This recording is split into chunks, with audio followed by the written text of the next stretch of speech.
Hi అండి, అందరికీ నమస్కారం అండి. సొంత డబ్బుతో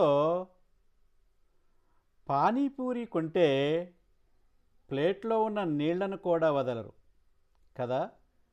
ఐస్ క్రీమ్ కొంటే పుల్లలతో సహా నాకి నాకి తింటారు, అవును కదా.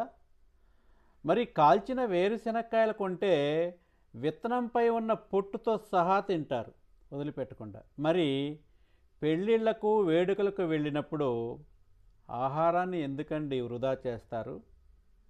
ఒక తండ్రి తన జీవితమంతా కష్టపడి ఆహారాన్ని మీకు సమకూర్చి ఉండవచ్చు కదా. కడుపులోకి ఎంత కావాలంటే అంతే తీసుకోవాలి. దయచేసి ఆహారాన్ని వృధా చేయకండి.